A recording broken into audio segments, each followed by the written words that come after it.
Então, irmãos, nós vamos continuar o nosso assunto da semana passada, porque o capítulo 8 e o capítulo 9 é o mesmo assunto. E do que trata esses dois capítulos, capítulo 8 e 9 de 2 Coríntios? É a bênção que Deus tem para corações generosos.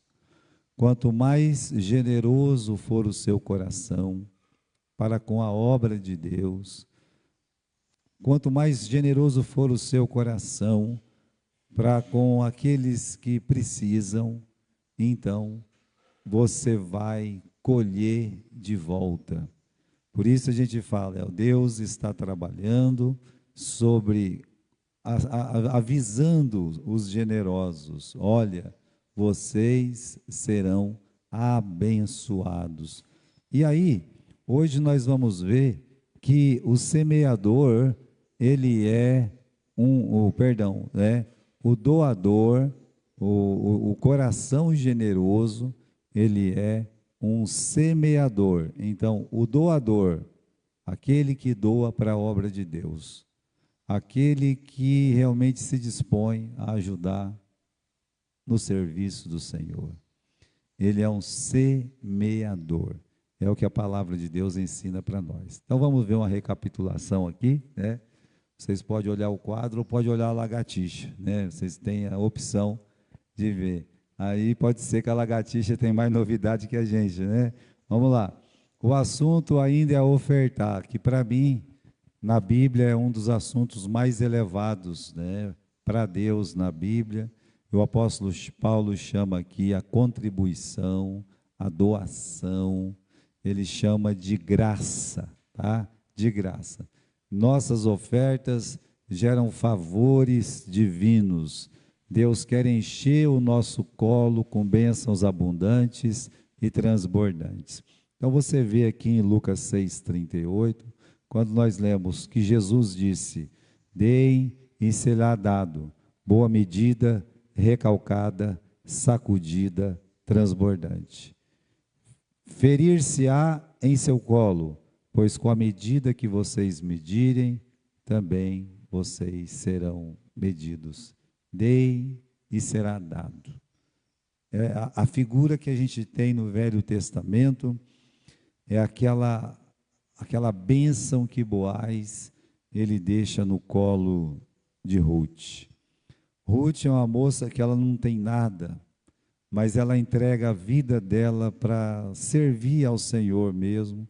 E ali ela podia muito bem casar novamente, mas ela decide na vida dela que ela tem uma sogra, a sogra dela é uma pessoa idosa, e ela então, como uma mulher viúva do filho daquela idosa, a opção primeira era ir embora.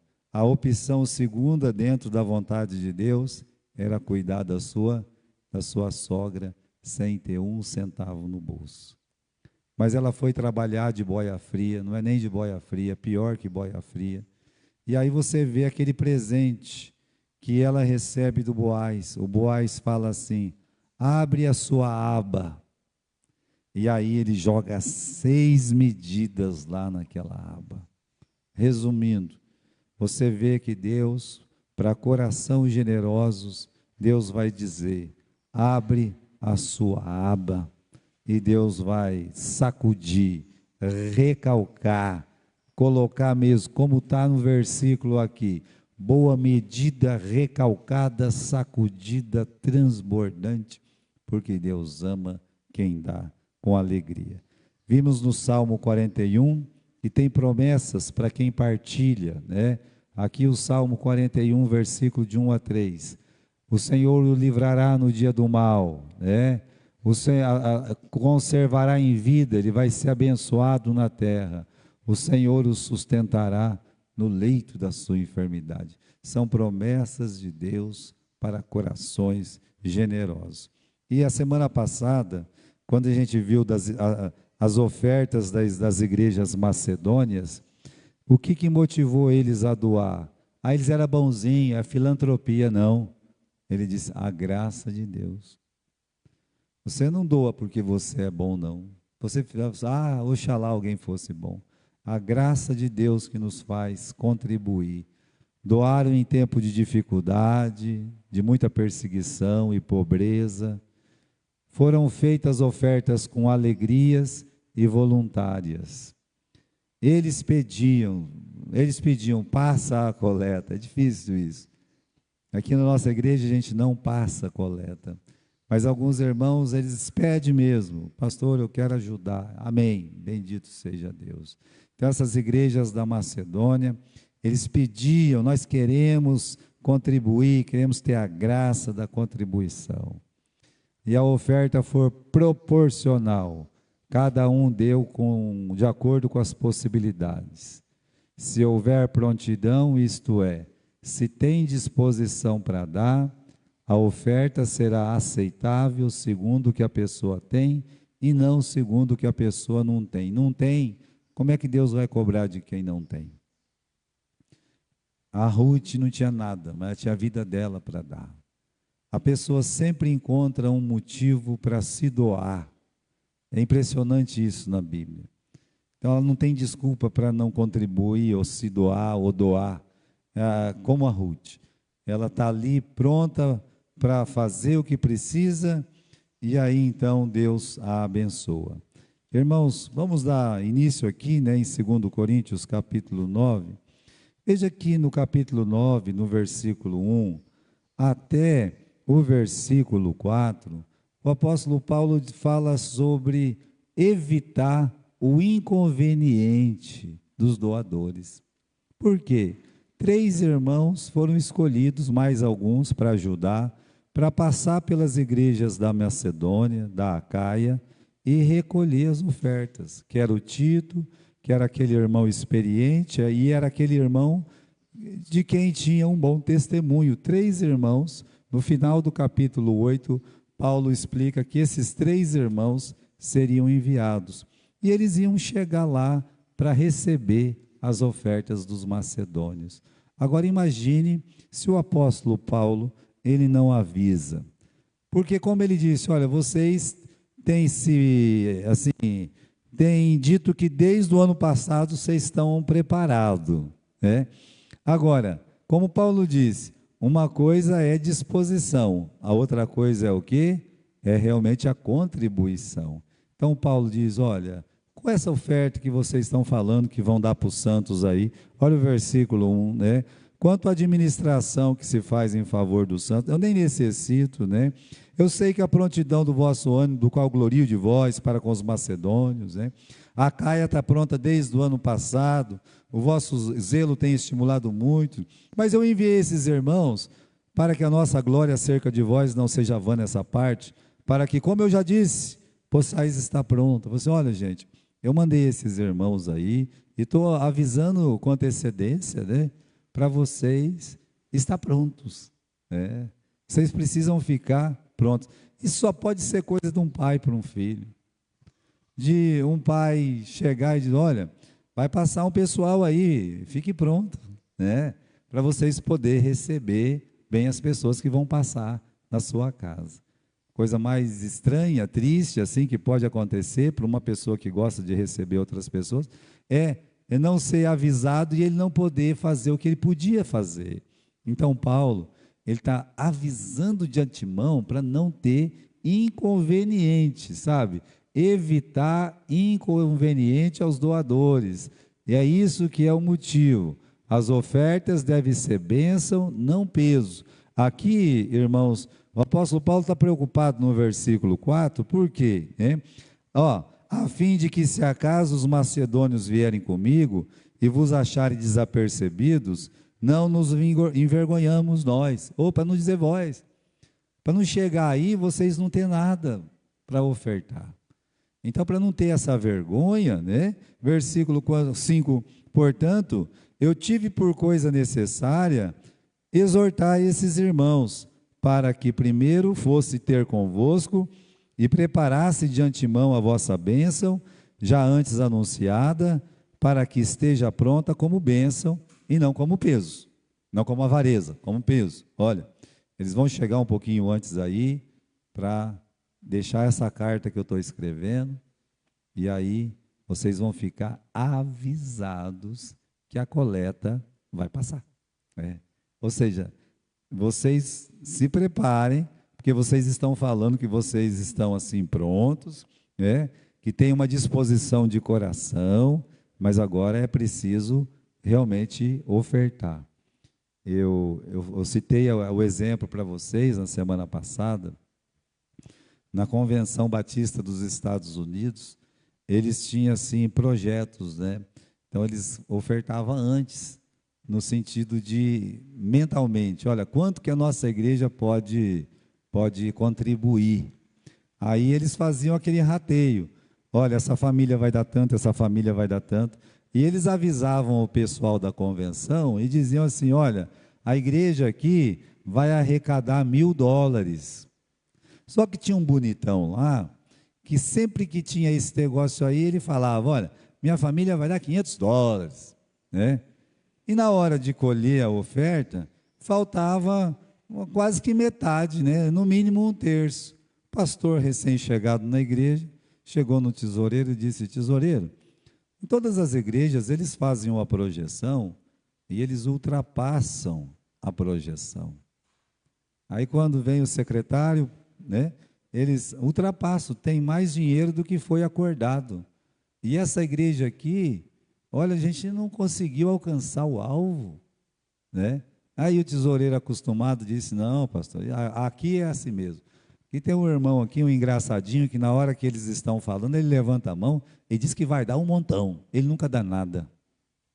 Ele só fala, ele não faz. Então, irmãos, o que o apóstolo Paulo está fazendo é isso. Olha, eu não quero pegar a igreja aqui desapercebida. Então, eles vão primeiro aí, vão avisar vocês, depois eles vão passar e vão recolher as ofertas. Bom, irmãos, essas ofertas iam para os pobres de Jerusalém. No livro de 1 Coríntios, a gente via que as ofertas que eram feitas regularmente na igreja era para suprir a necessidade dos obreiros que tinham lá na igreja. Então você vê esses dois motivos: suprir a necessidade local e suprir a necessidade de pessoas que estavam preparando. Então, acontece, a igreja tem essas duas frentes: sustentar a obra de missões, da obra local, e tem a frente de acudir as pessoas que precisam ser acudidas. A gente estava fechando a igreja aqui na quarta-feira, entrou uma senhora desesperada. Eu disse: olha, eu não sei o que eu não tenho para quem pedir, eu preciso de gás. No outro dia, claro, eu não comprei, nem dei dinheiro, nem peguei o endereço. Eu fui lá.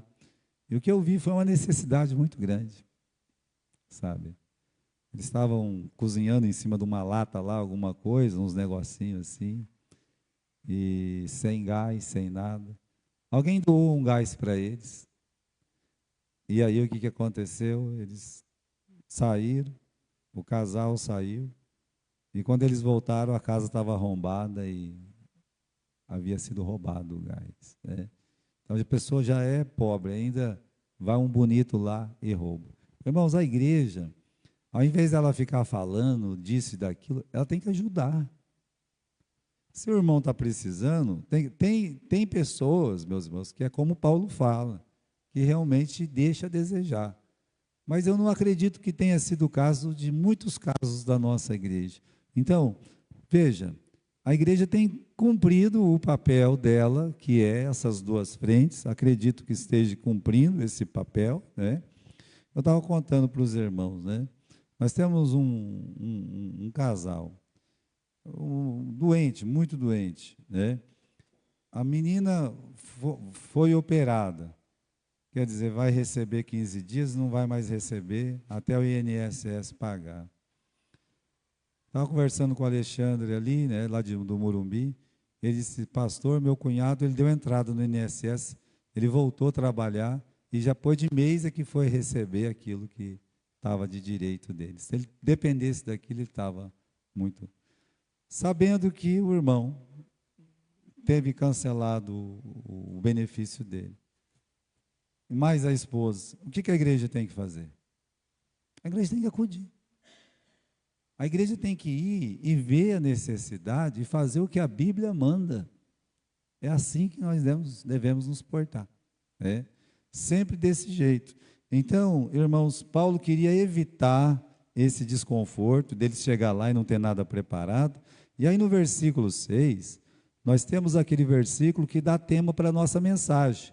O doador, ele é o quê? Um semeador. Olha o que o apóstolo Paulo diz aqui: o que semeia pouco, pouco também ceifará.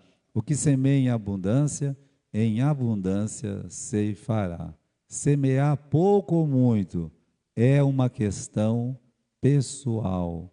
Paulo nunca diz quanto você deve doar. Nunca, jamais, né? Ele fala da condição do coração no ato de dar, alegre, e que cada um determinará o quanto quer colher de volta. É interessante que ele fala isso. Não é quanto você vai dar, quanto você quer colher de volta. Quando você conhece um pouco a palavra de Deus, e quando você vê na vida mesmo, né, de muitos cristãos, os mais miseráveis são os que mais sofrem por muitos motivos, né?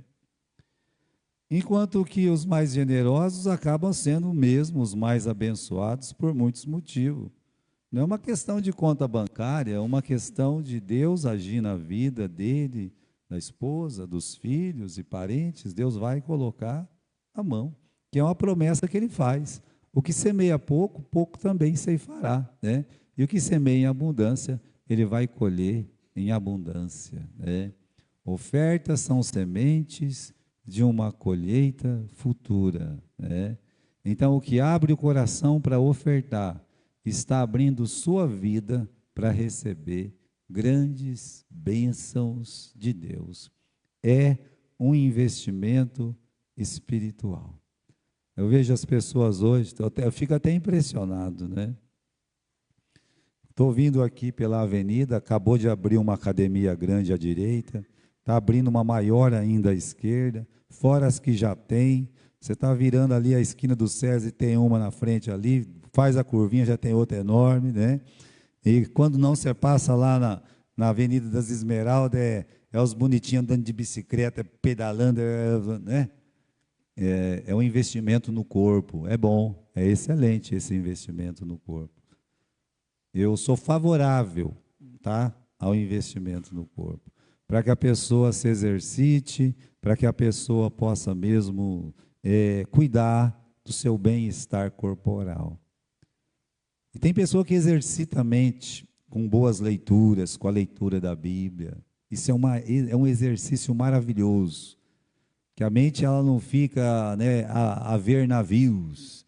Ela é um halterofilismo mental, onde a pessoa ela exercita a mente com grandes estudos. Isso é uma coisa maravilhosa também. Agora, irmãos, um outro exercício é o exercício da graça. O que semeia em abundância ceifará. Esse investimento que você faz na causa de Cristo. A pergunta não é quanto você quer ofertar. A pergunta é quanto você quer receber de volta de Deus. Quanto? Eu vejo a mão de Deus agindo sempre. O livro de Malaquias, no capítulo 3, tão usado de forma errada, sabe? Dá até medo, né? De ver a forma como eles usam o livro de Malaquias. Mas, irmãos, o engano dos homens não justifica a omissão daqueles que pregam a palavra de Deus. Diz assim no versículo 10: trazei todos os dízimos à casa do tesouro, para que haja mantimento na minha casa. E depois fazei prova de mim nisto, diz o Senhor dos Exércitos, se eu não vos abrir as janelas do céu e derramar sobre vós uma bênção tão grande que não haja lugar suficiente para recolher. E por causa de vós eu vou repreender o devorador. Ele não destruirá os frutos da vossa terra. e a vossa vide no campo não será estéril, diz o Senhor dos Exércitos. É muito parecido com o que nós temos em Ageu. Aqui o que ele tem é promessas para aqueles que têm corações generosos. Então a pergunta: quanto você quer receber de Deus para você? Quanto você quer receber de Deus para os seus filhos? Quanto você quer receber de Deus em sua vida espiritual? A mesquinhez humana gera um ressecamento da parte de Deus. As portas realmente são fechadas. Enquanto que a generosidade humana, as comportas do céu são abertas. Isso são promessas divinas para o povo de Israel. Mas a igreja é o novo Israel de Deus. Os da fé são os verdadeiros descendentes de Abraão. Então, o que Deus está dizendo aqui é que o doador, ele é um semeador. E aí vem a preocupação, né, em como ofertamos. No versículo, vamos voltar lá em 2 Coríntios, no capítulo 9, diz no versículo 7, cada um contribua segundo propôs no seu coração, não com avareza, tristeza, né, ou por necessidade, porque Deus, ele ama aquele que dá com alegria. Olha, na lei mosaica as pessoas davam, porque era lei. Abraão estava fora daquela lei e ele ofertou, sem que tivesse uma lei escrita, mas a lei que estava dentro do seu coração. Mas melhor ainda, é você ver o Abel trazendo das primícias, as primícias dele ali, das ovelhas, o que havia de mais precioso.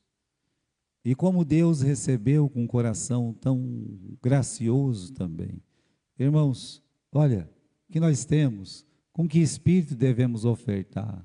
Muitos ofertam por dever, por coação, para obter vantagens, como Ananias e Safira, ou para parecer respeitável aos olhos dos outros, né? É uma pena.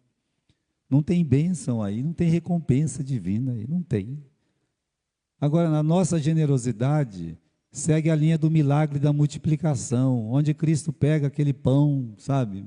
É 2 pães, alguma coisa tão pouca, uma miséria ali comparado com a necessidade. Ele ora a Deus, né? Ele abençoa, ele distribui e tem abundância. Então, esse é o espírito da doação, sabe? É o menino chegar e eu tenho 5 pães e 2 peixinhos, dá para usar, né? E eu acredito que o maior beneficiado foi justamente aquele menino que tinha um coração tão aberto para poder ofertar. Deus ama aquele que dá com alegria. Tá? Por quê? Porque ele vê ele próprio na alegria de ofertar. A imagem e semelhança de Deus. Deus tem alegria em nos conceder bênçãos. Deus é um Deus doador. Ele nos dá sempre com alegria. Sempre. Quando Deus nos dá, não nos dá com tristeza, por coação, por necessidade, porque quer ser adorado. Ele não precisa de nada disso.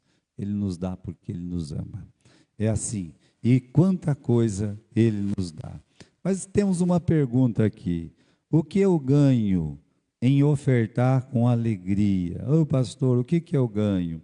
Então você tem essa resposta no versículo 7 e também no versículo 8. O que eu ganho? Olha o que diz o final do versículo 7. Deus ama quem? Quem é que Deus ama?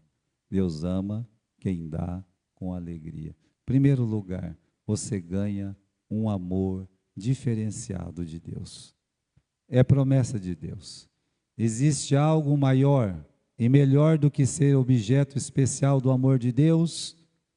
O que se compara a isso? Nada. Esse amor é uma promessa a doadores alegres. Deus ama. Mas Deus ama o mundo inteiro. Ele mandou Jesus Cristo morrer para salvar por nós. Ele provou esse amor. Agora, esse outro amor aqui é diferente daquele primeiro. Assim como Deus despreza quem não dá com alegria, a palavra de Deus Não é que Deus não ama ele para a salvação, o que desprezou. Mas aquele que dá com alegria tem uma promessa de Deus. Você recebe o amor de Deus. E no capítulo 9, no versículo 8, Deus é poderoso para fazer abundar em vós toda graça, a fim de que, tendo sempre em tudo toda suficiência, abundeis em toda graça, conforme está escrito: espalhou, deu aos pobres, a sua justiça permanece para sempre. Ora, aquele que dá semente ao que semeia, também vos dê pão para comer, multiplique a vossa sementeira e aumente os frutos da sua justiça. Você dá porque ele te deu primeiro. Mas tem uma coisa, além do amor de Deus, tem uma outra coisa aí.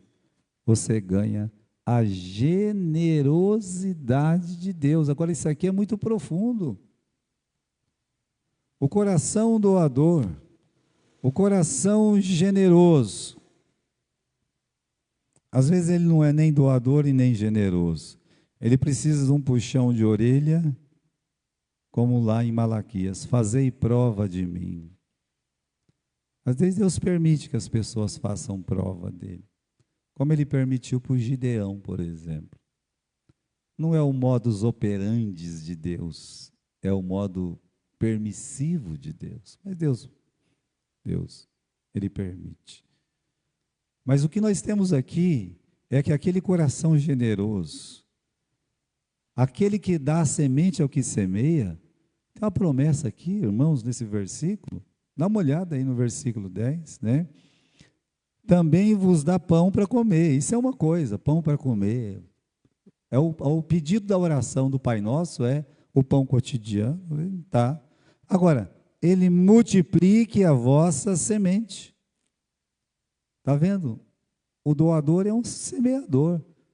E aquele que deu aquilo que você tem, ele quer multiplicar a sua semente. Multiplicando, multiplicarei. Uma mensagem que o pastor João fez uma vez. A sua vida gasta com as coisas espirituais, Deus vai multiplicar ela. Você não está perdendo. Para o mundo parece que está perdendo, mas você não está perdendo. Para essas igrejas sem propósito, que falam que tem propósito, você está perdendo, mas você não está perdendo. De jeito nenhum. Olha. Aqui, no versículo 10. Multiplique a vossa semente e faça o quê? E aumente os frutos da vossa justiça. Aumentar frutos da vossa justiça. É bênção para você. É bênção para a sua família. É bênção para a sua igreja. É isso que trata o capítulo 8 e o capítulo 9. O semeador, ele é, como é que é? O doador, ele é um semeador. Ele está semeando bênçãos, não é só para ele, mas ele está semeando bênçãos para a igreja e para o mundo inteiro. Olha que grande lição nós, nós aprendemos aí, né? Por que esse amor e essa generosidade? Pode pular aí para que grande lição a gente está aprendendo. Deus, ele vai retribuir tudo para você. Você semeou seu tesouro, você semeou seu dinheiro, seus bens. Eu acrescento, você semeou o seu trabalho, a sua energia. Ele vai devolver tudo para você. Só que tem algumas verdades na lei da semeadura. Nós só podemos colher o que nós semeamos. E nós nunca colhemos o que nós semeamos. Nós sempre colhemos o quê? Mais. Um simples grão vira dezenas de espigas, que podem virar um milharal enorme. Então, veja como é importante a lei da semeadura, e você pergunta, né? Deus, ele vai retribuir para você, não o que você plantou, mas muito mais, multiplicarei, diz o versículo 10, aquilo que é dado. Por quê? para que você tenha abundância. Está dito aí no versículo. Para você continuar a ser uma bênção na vida das outras pessoas. Está escrito aí. A razão pela qual Deus devolve tudo com tamanha generosidade transbordante é para que você possa usar isso para fazer ainda mais obras. Não é para você gastar com você, mas para enriquecer em toda beneficência. Versículo 9. Como está escrito, espalhou Deus aos pobres, a sua justiça permanece para sempre, né? Então, acho que está enganado aí o versículo, né? Então, versículo 11, para que em tudo enriqueçais para toda beneficência. Então, a bênção que Deus aumenta para você é para beneficência. Lá em Bauru tem um hospital, Hospital da Beneficência, o quê?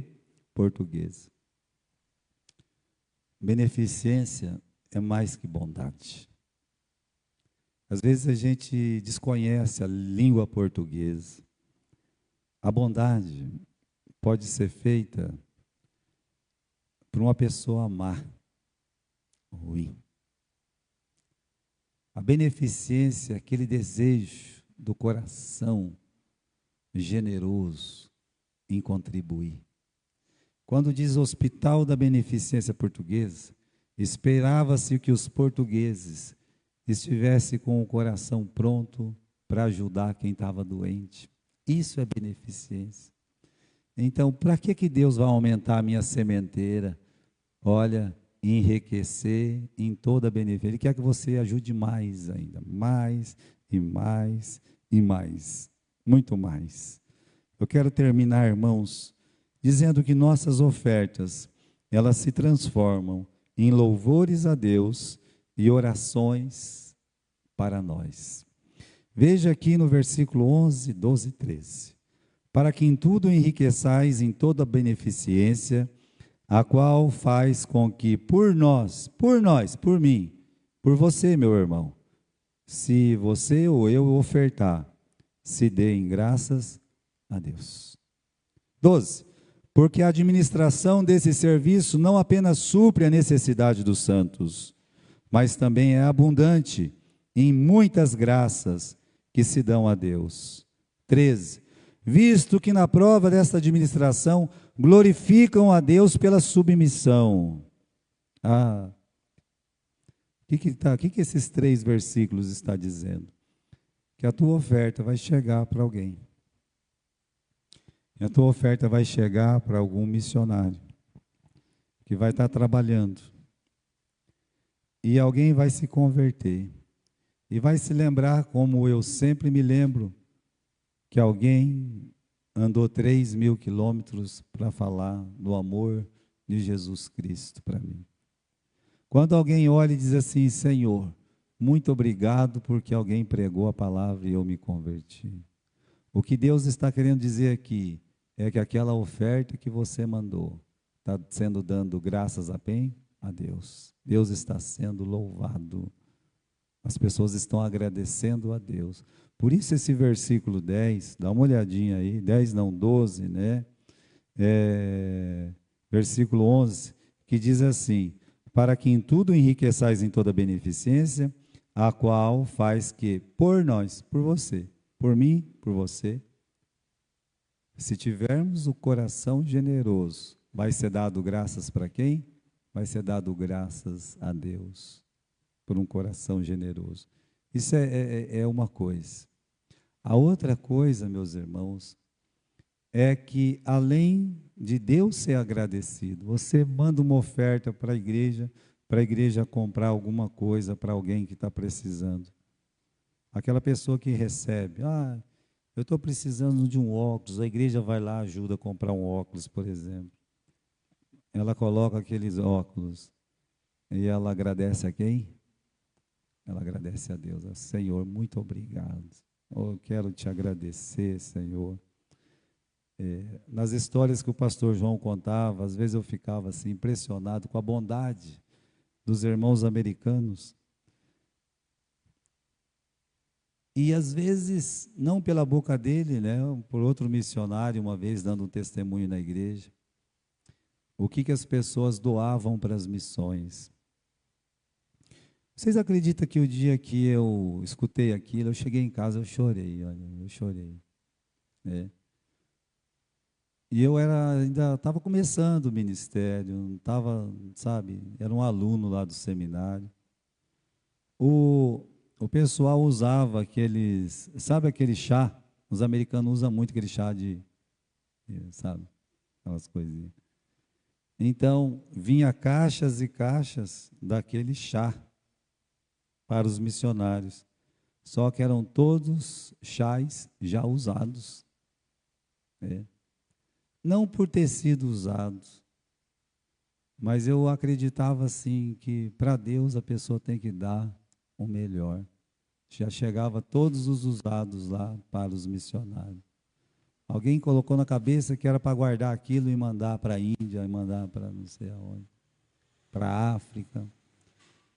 Veja, irmãos, eu tenho pensado muito, né, no amor que os irmãos devem à igreja local mesmo. Porque se a pessoa não trabalha com amor, vai chegar o dia que ela vai se cansar. Essa que é a verdade. Vai chegar o dia que, se por algum problema, ela vai se cansar. Mas as pessoas que trabalham com amor, elas não se cansam. Elas se fadigam, né? Como Paulo diz, elas estão cansadas, mas não estão mortas, né? Elas encontram motivos no coração de Deus, que reflete no seu próprio coração, para continuar a fazer a obra do Senhor. Deus ressuscita aquela pessoa, né? Eu vejo no caso da Mariazinha, que Deus teve que ressuscitar ela para ela sentar aqui hoje, que nem ela está sentada, né? É só Deus mesmo. Para quem viu ela morta, estava lá. Você não sabia se estava viva ou morta. Estava mais morta do que viva, né? E Deus tem usado. Deus tem usado a dona Helena, Timóteo, né? E eles têm cuidado. Mas isso permite que ela esteja aqui com a gente. Mas a pessoa que ama a Deus, ama a obra de Deus, Deus faz isso. Ele multiplica a sementeira. Ele ressuscita. Ele fez isso com Paulo quando ele foi apedrejado lá na cidade de Listra. E sabe o que mais? Quando Paulo volta na segunda viagem, ainda dá um discípulo para ele ainda, que é o Timóteo. Aqui, Paulo, essa pedrada que você levou não foi nada não, aqui, ó. Esse menino que eu preparei para você levar aqui, né? Isso aí é Deus multiplicando a nossa sementeira. Multiplicando a nossa sementeira. Vamos crer em Deus. Primeiro, os atendidos pelas ofertas vão agradecer a Deus. Por nós se dê graças a Deus. Segundo, os atendidos pelas ofertas, eles vão orar por nós. Eu acredito que todos vocês, quando foi ajudado por alguém, você foi lá num canto ou na sua casa, você disse: Senhor, muito obrigado porque aquela pessoa me ajudou. Eu te agradeço por ela ter me ajudado, pela bênção que veio. Eu estou sempre orando por pessoas que já me ajudaram lá atrás e uns já até morreram, outros continuam e outros não estão mais. Mas eu agradeço a Deus. E é isso que a gente faz. Olha o versículo 13. Pela sua oração por nós, tendo de vós saudade, por causa da excelente graça de Deus que há em vós. Pela sua oração por vós. Está vendo só? Está dizendo aqui que essas pessoas abençoadas, eles vão orar por mim, vão orar por você. Se o nosso coração for generoso, você vai estar fazendo com que Deus seja louvado, mas também as pessoas vão agradecer a Deus. Oh Deus, obrigado de ter colocado aquela pessoa na minha vida, Senhor, eu te agradeço, né? Isso é o que trata, meus irmãos, o capítulo 8 e o capítulo 9. Olha, eu tenho me surpreendido com os estudos de 2 Coríntios, pela bênção que traz para a nossa vida. Para um ministério, então, nem se fala a bênção que é 2 Coríntios, esse livro maravilhoso. Muito bem.